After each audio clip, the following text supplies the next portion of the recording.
밤 10시가 넘은 시간, 나는 거실 한편에 앉아 바느질을 하고 있었습니다.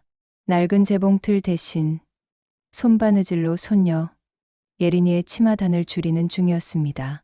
40년 넘게 분당시장 골목 어귀에서 남편과 함께 분식집을 운영하며 손에 익은 바느질 솜씨였습니다. 그때는 손님들의 옷도 고쳐주곤 했었습니다.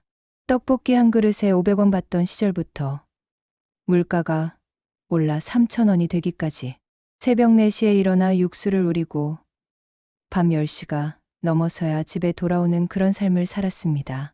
바늘귀에 실을 꿰며 문득 남편 생각이 났습니다. 작년 겨울 갑작스럽게 세상을 떠난 그 사람. 순자야, 우리 고생 많이 했지만 이 집만큼은 지켜내자라고 하던 그의 목소리가 아직도 귓가에 생생합니다. 분식집 수입으로 한 푼 두 푼 모아 마련한 이 집. 30평이 채 안 되는 작은 아파트지만 우리에게는 평생의 보금자리였습니다. 고요한 집안에 갑자기 속삭이는 소리가 들려왔습니다. 예린이의 목소리였습니다. 아이는 방문을 살짝 열어놓고 엄마와 이야기를 나누고 있었습니다. 엄마, 언제 할머니 집 정리해? 순간 내 손이 멈췄습니다. 집 정리라는 게 무슨 뜻인지 몰라서가 아니었습니다. 아이의 목소리에 담긴 어떤 기대감 같은 것이 가슴을 찔렀습니다. 이어서 며느리 수진의 차가운 목소리가 들려왔습니다. 검사 결과만 나오면 돼. 집 팔면 서울로 이사가는 비용은 충분해. 바늘이 완전히 손끝에서 멈추었습니다. 실이 엉키며 헝클어졌지만 신경 쓸 겨를이 없었습니다. 내가 잘못 들은 건가? 다시 귀를 기울였습니다. 할머니도 나이 많으시니까 요양원 가시는 게 나으실 거야. 서울에서 예린이 교육도 더 잘 시킬 수 있고. 맞아. 분당은 이제 너무 올드해. 서울 강남이나 서초로 가야 예린이 일에 도움이 될 거야. 아, 그랬구나. 내가 치매에 걸렸다고, 정신이 없다고 여기저기서 흘린 말들이 이런 결과를 낳았구나. 남편이 돌아가신 후 혼자 지내기 힘들어하는 척, 깜빡깜빡하는 척 했던 내 연기가 너무 성공적이었나 봅니다. 사실은 혼자서도 얼마든지 잘 지낼 수 있었는데 말이지요. 40년 넘게 새벽부터 밤까지 일해온 내가 82살이라고 해서 갑자기 무능해질 리는 없잖습니까? 분식집을 정리한 후 받은 권리금과 남편의 보험금, 그리고 이 집까지. 아들 가족 눈에는 꽤 큰 돈으로 보였을 것입니다. 분당에서 서울로 이사 가려면 전세, 자금도 많이 들 테고 예린이 학원비며 과외비까지 생각하면 내 재산이 요긴했겠지요. 할머니는 어떻게 설득하지? 예린이가 다시 물었습니다. 설득할 것도 없어. 검사 받고 치매 진단 나오면 법적으로도 우리가 재산 관리할 수 있어.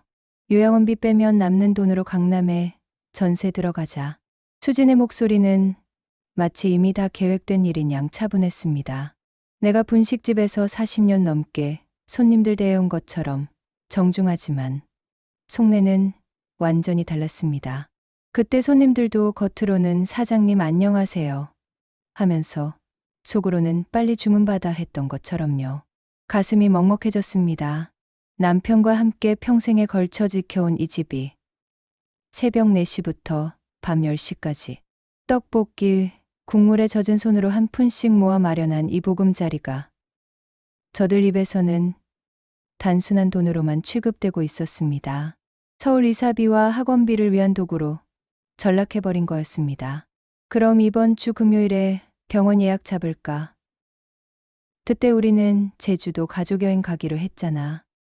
좋아. 할머니 혼자 두고 여행 가는 것도 미안했는데 병원이나 다녀오시라고 하면 되겠네. 둘의 대화는 계속 이어졌습니다. 마치 내가 이미 이 세상에 없는 사람인 양. 내 인생을 재단하고 분할하고 계획하는 목소리들. 분식집에서 장사할 때도 이런 기분을 느낀 적이 있었습니다. 단골 손님들이 내 앞에서는 웃으며 인사하다가 뒤돌아서서 저 할머니 떡볶이 맛이 예전 같지 않네라고 수군거릴 때의 그 서늘함.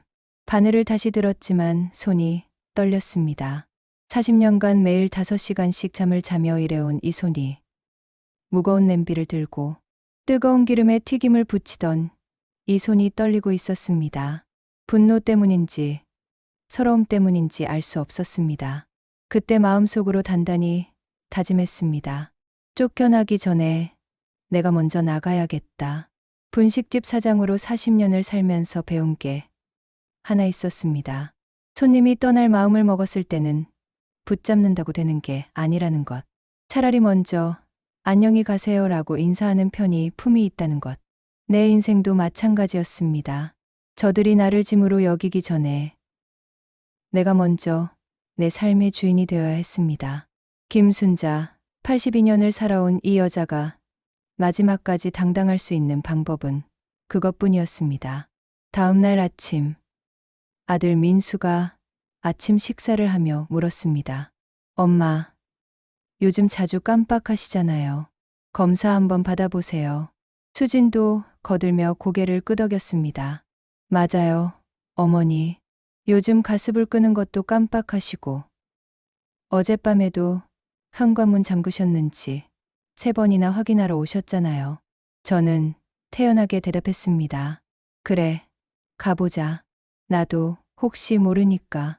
하지만 속으로는 이미 결정을 내려두었습니다. 40년 넘게 분식집을 운영하며 수많은 사람들을 상대해온 경험으로 저들의 진심을 꿰뚫고 있었거든요. 아들의 걱정스러운 표정 뒤에 숨어있는 계산적인 시선. 며느리의 친절한 미소 속에 감춰진 차가운 속마음을 읽을 수 있었습니다. 그럼 이번 주 금요일에 예약 잡아드릴게요. 수진이 말했습니다.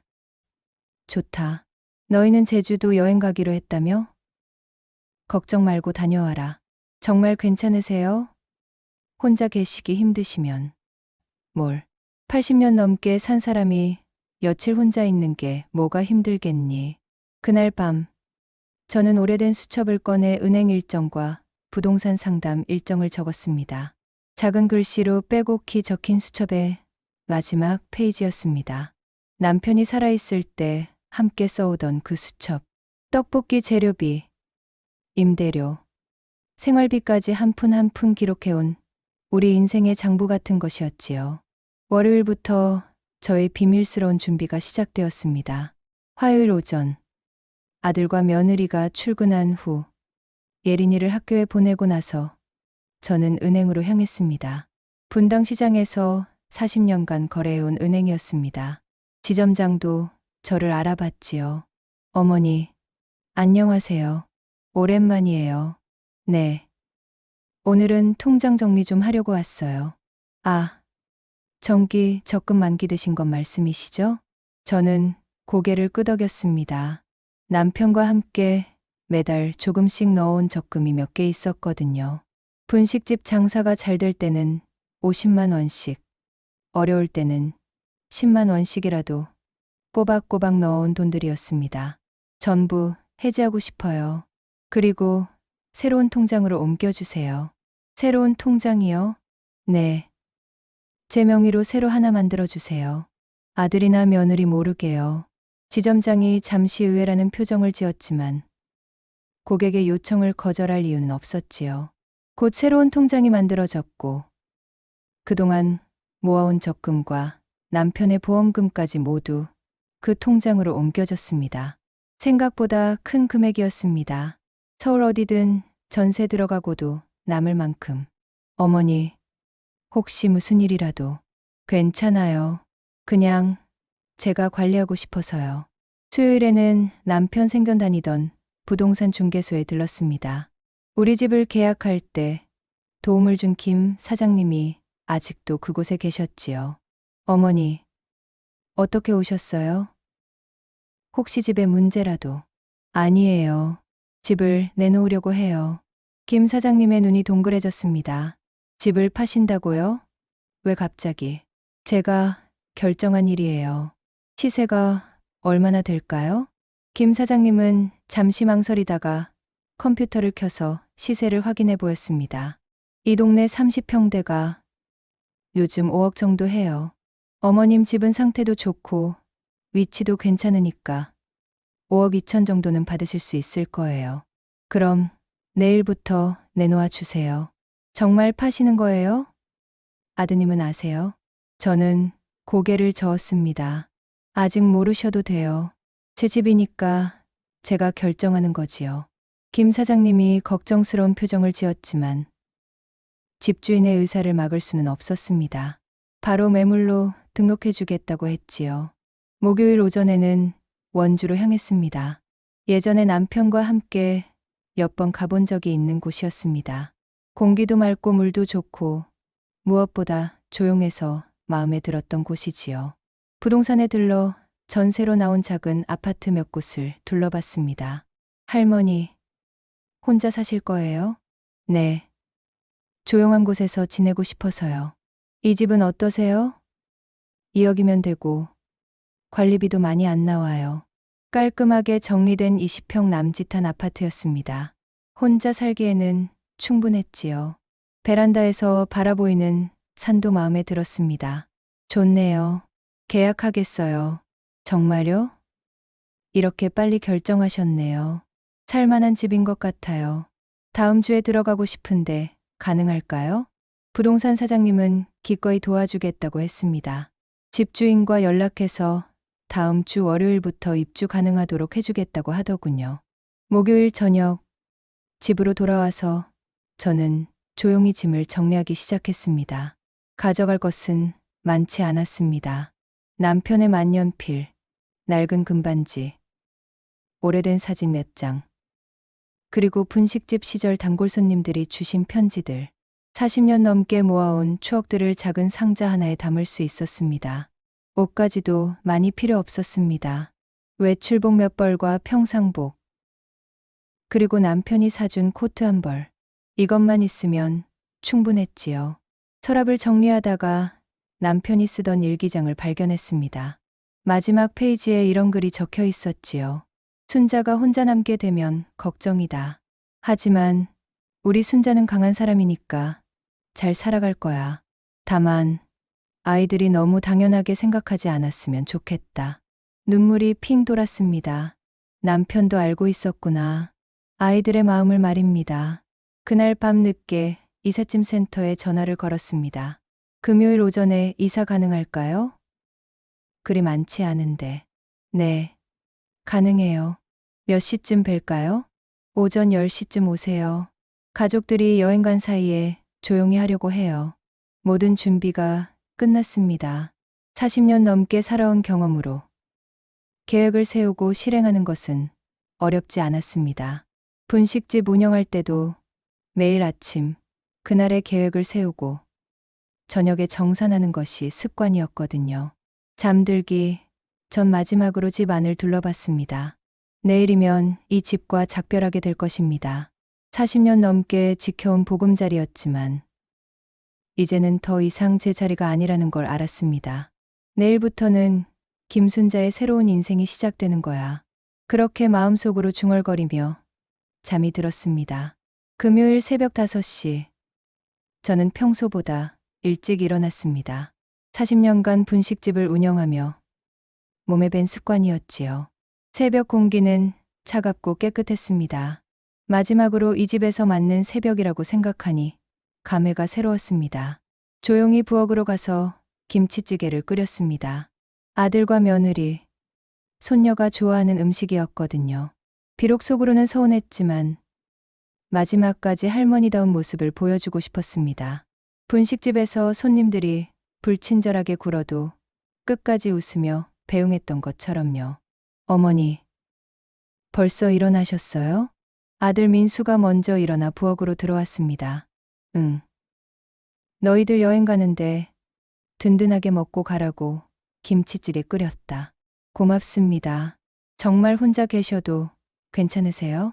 저는 고개를 끄덕이며 밥상을 차렸습니다. 뭘 걱정하니? 나 혼자서도 잘 살았던 사람이야. 수진과 예린이도 하나둘 일어나 식탁에 앉았습니다. 가족이 함께하는 마지막 아침 식사였지만 아무도 그 사실을 모르고 있었지요.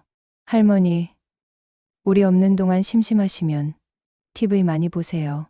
예린이가 말했습니다. 그럴게. 너는 제주도에서 재미있게 놀고 와라. 네. 할머니께 선물도 사올게요. 순간 가슴이 찡했습니다. 아이에게는 죄가 없는데 어른들의 욕심 때문에 이런 일이 벌어지는 게 안타까웠거든요. 하지만 저는 웃으며 대답했습니다. 고맙구나. 할머니는 예린이가 건강하고 착하게 크는 게 최고의 선물이야. 오전 8시 드디어 그들이 공항으로 떠났습니다. 현관 앞에서 배웅하며 손을 흔들어 주었지요.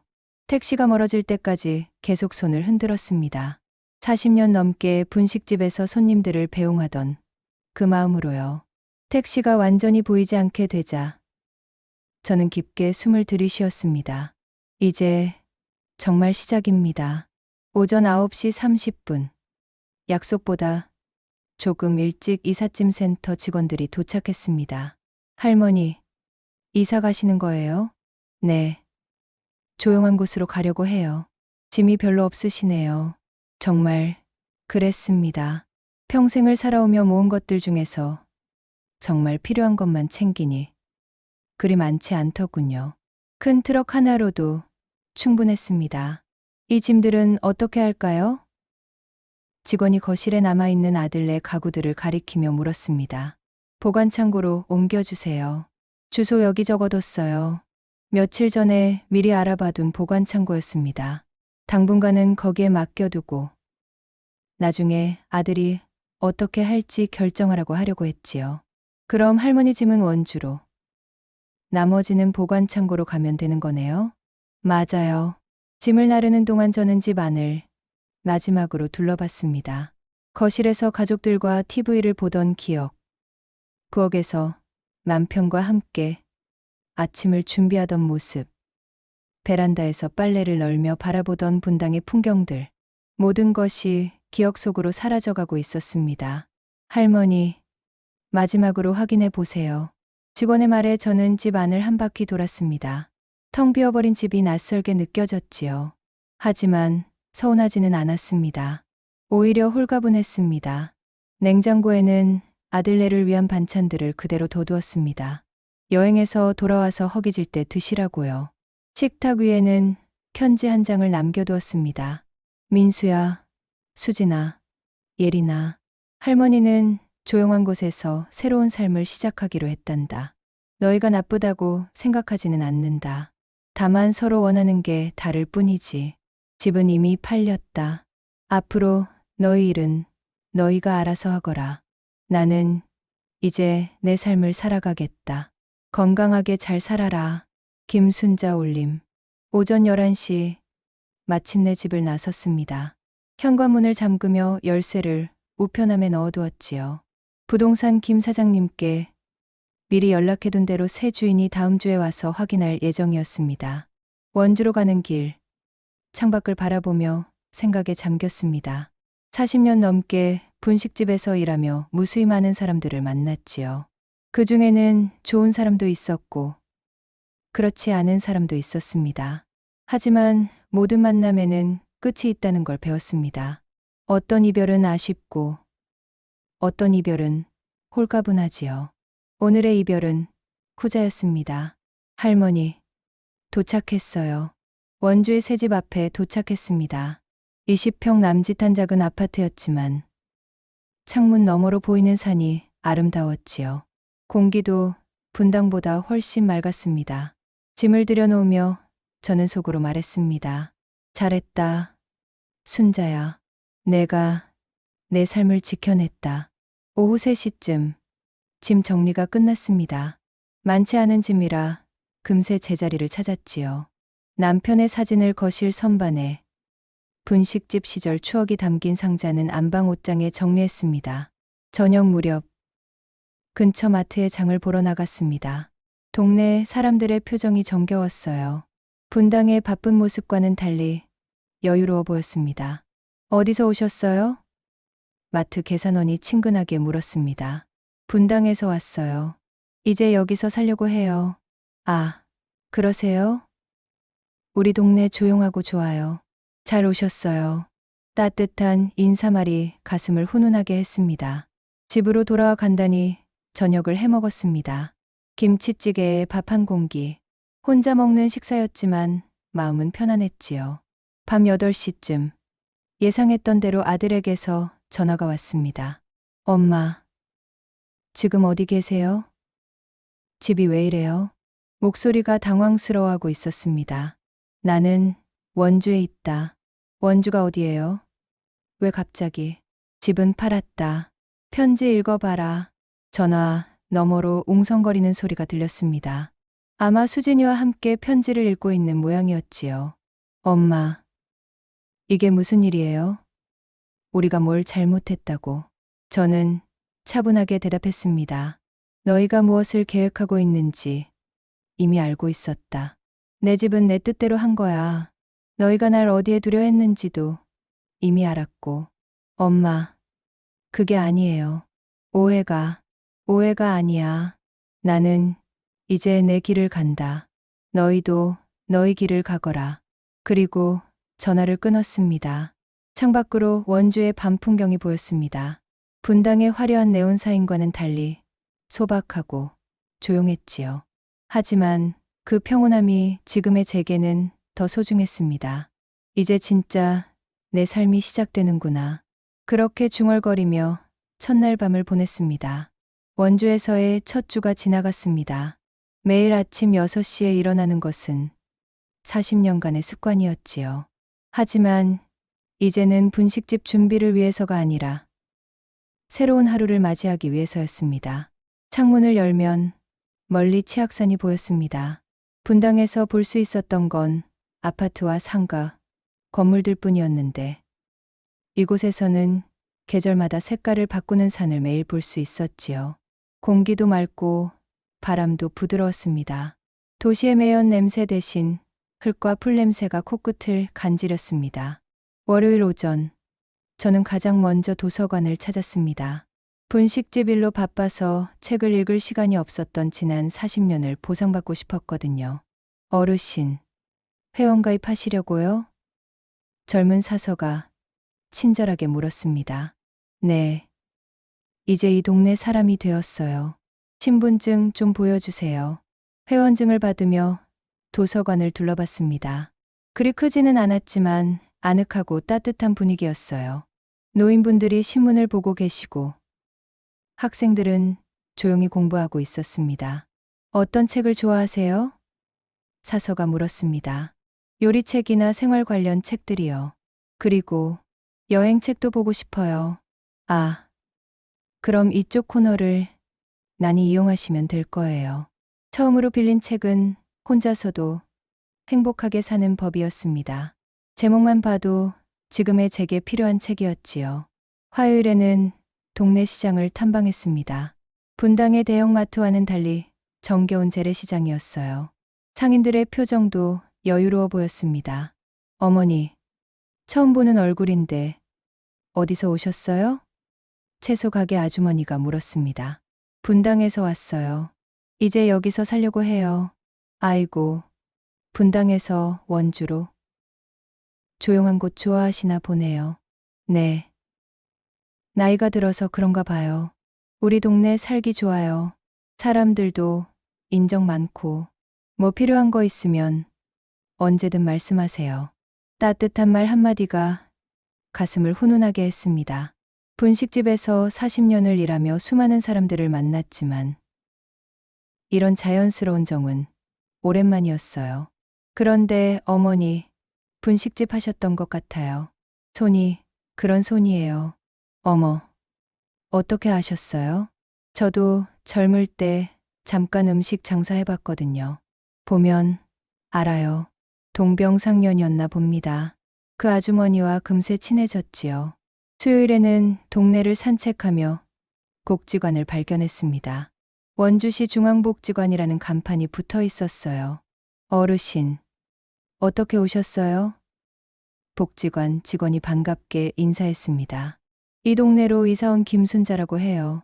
뭔가 할 수 있는 일이 있나 해서요. 아, 좋으시네요.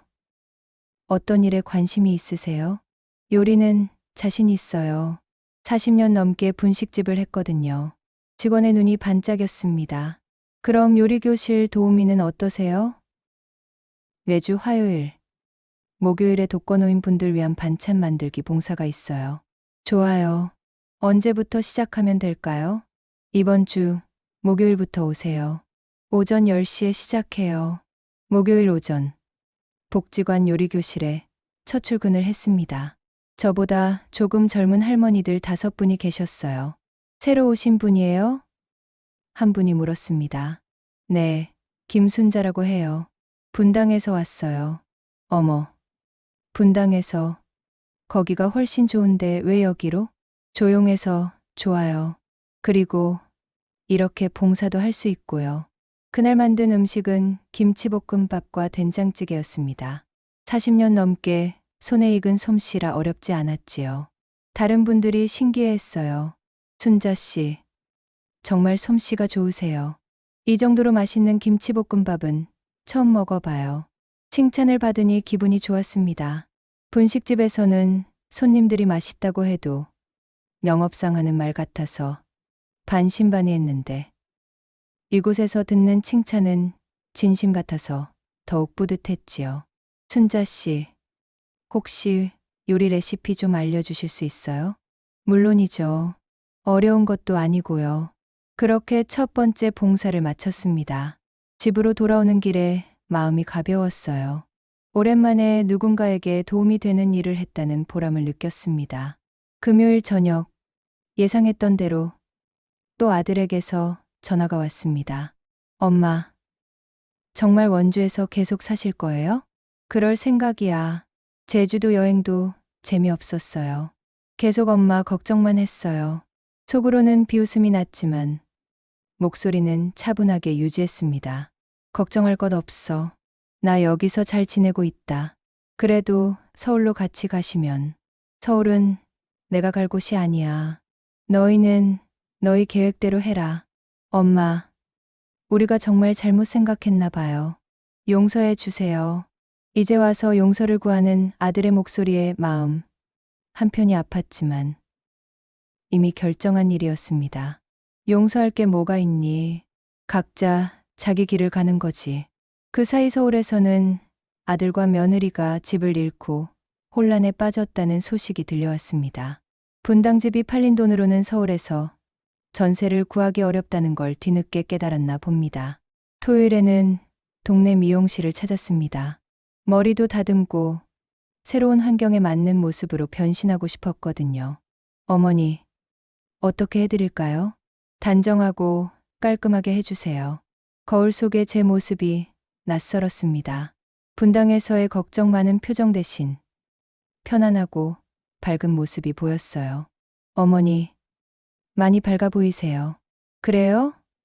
기분이 좋아서 그런가 봐요. 일주일 동안 만난 사람들은 모두 따뜻했습니다.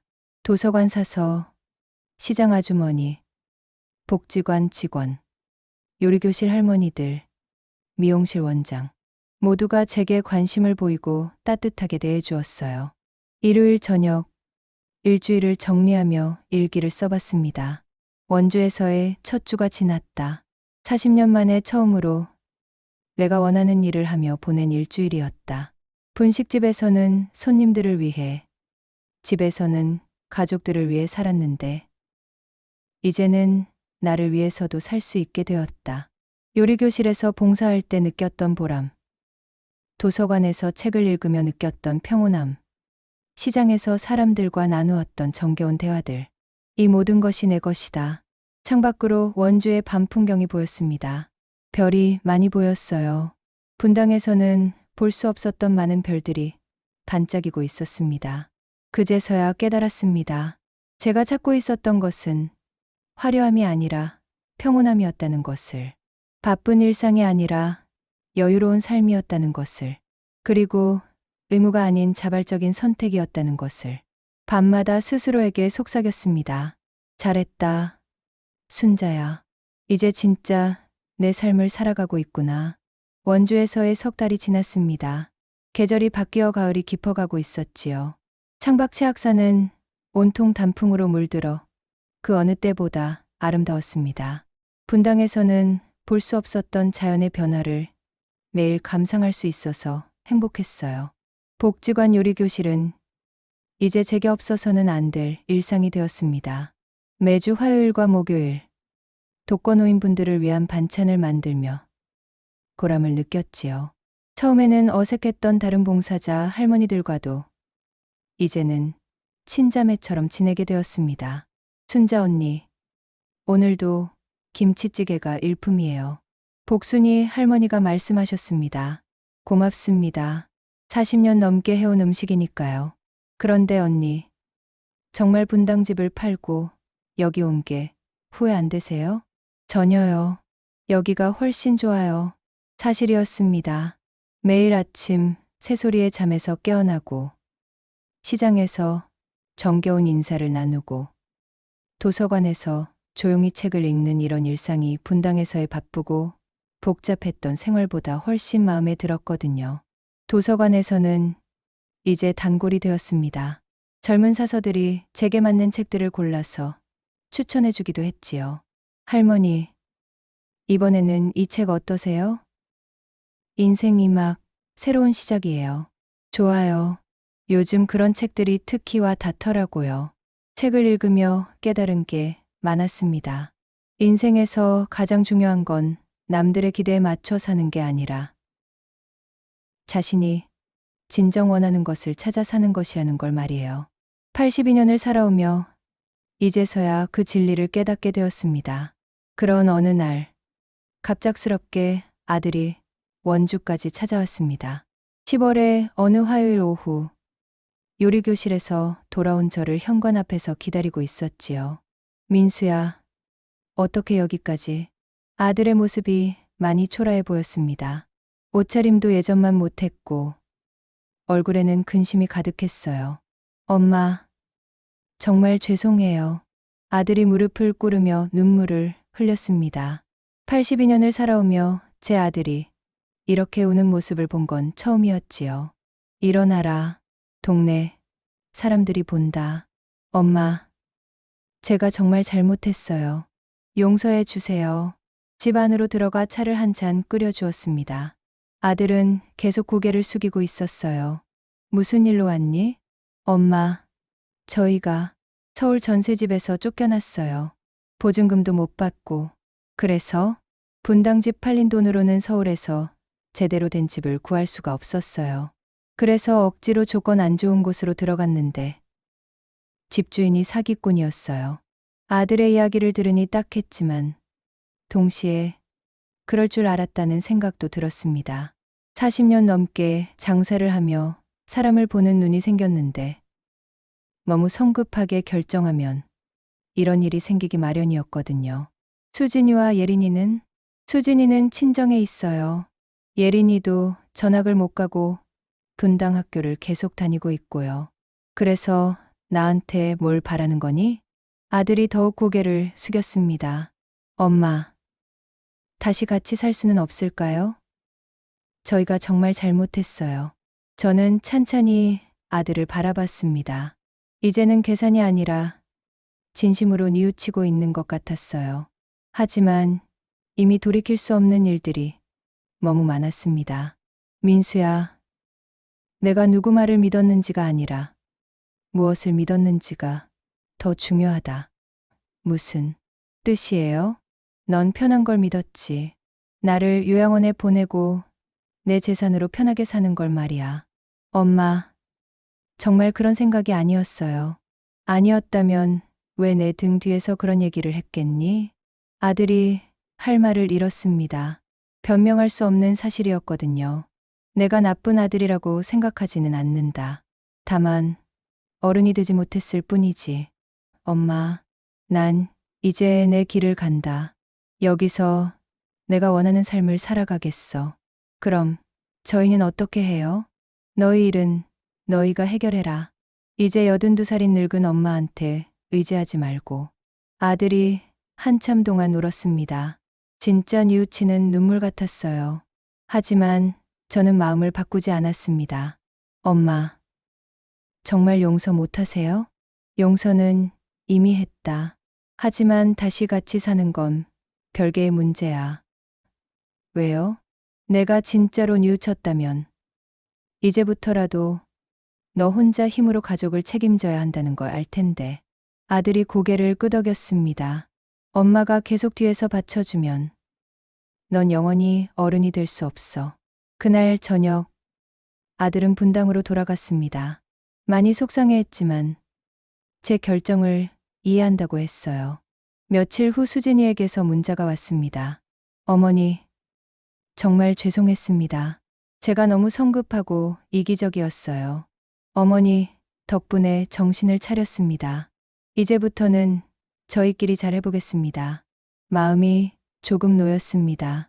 수진이도 이제야 현실을 직시하게 된 것 같았어요. 한 달이 더 지나서 예린이에게서 편지가 왔습니다. 할머니, 보고 싶어요. 처음에는 할머니가 왜 그러셨는지 이해가 안 됐는데 이제 조금 알 것 같아요. 엄마 아빠가 할머니한테 의지만 하고 있었던 것 같아요. 저도 할머니 집만 팔리면 좋은 학교 갈 수 있다고 생각했어요. 정말 죄송해요. 할머니가 원주에서 행복하게 지내셨으면 좋겠어요. 편지를 읽으며 눈물이 났습니다. 아이는 역시 순수했어요. 어른들의 욕심에 휩쓸렸을 뿐이지요. 예린이에게 답장을 썼습니다. 예린아, 편지 고마워. 할머니는 원주에서 정말 행복하게 지내고 있단다. 매일 봉사도 하고 책도 읽고 좋은 분들과 친구도 되었어. 내가 걱정할 것 없어. 넌 공부 열심히 하고 착하게 자라거라. 할머니가 제일 바라는 건 예린이가 건강하고 바르게 크는 거야. 11월이 되자 원주에는 첫눈이 내렸습니다. 창밖 치악산이 하얗게 덮여 더욱 아름다웠지요. 분당에서는 눈이 와도 금세 더러워졌는데 이곳의 눈은 하얗고 깨끗했습니다. 복지관에서는 송년회 준비로 바빴어요. 제가 메뉴 기획을 맡았지요. 순자 언니가 계획한 메뉴 정말 좋아요. 역시 전문가는 달라요. 고맙습니다. 다들 맛있게 드셨으면 해서요. 송년회 날 복지관장님이 말씀하셨습니다. 올해 가장 모범적인 봉사자상을 김순자님께 드립니다. 짧은 기간이었지만 정말 열심히 해주셔서 감사합니다. 상을 받으며 가슴이 뿌듯했습니다. 40년 넘게 분식집을 하면서도 받아본 적 없는 상이었거든요. 그날 밤 일기를 썼습니다. 오늘 봉사자상을 받았다. 상을 받아서 기쁜 게 아니라 내가 누군가에게 도움이 되고 있다는 사실이 기뻤다. 분당에서는 가족을 위해 희생하는 할머니였지만 여기서는 내 의지로 선택해서 베푸는 김순자가 되었다. 이것이 진짜 복수인 것 같다. 창밖으로 눈이 내리고 있었습니다. 고요하고 평화로운 밤이었어요. 밤마다 스스로에게 속삭였습니다. 내 복수는 남을 해친 게 아니었습니다. 나를 나로 되돌린 것, 내 삶의 주인이 된 것, 그것이 가장 큰 복수였습니다. 82년을 살아오며 마침내 찾은 진짜 행복이었습니다.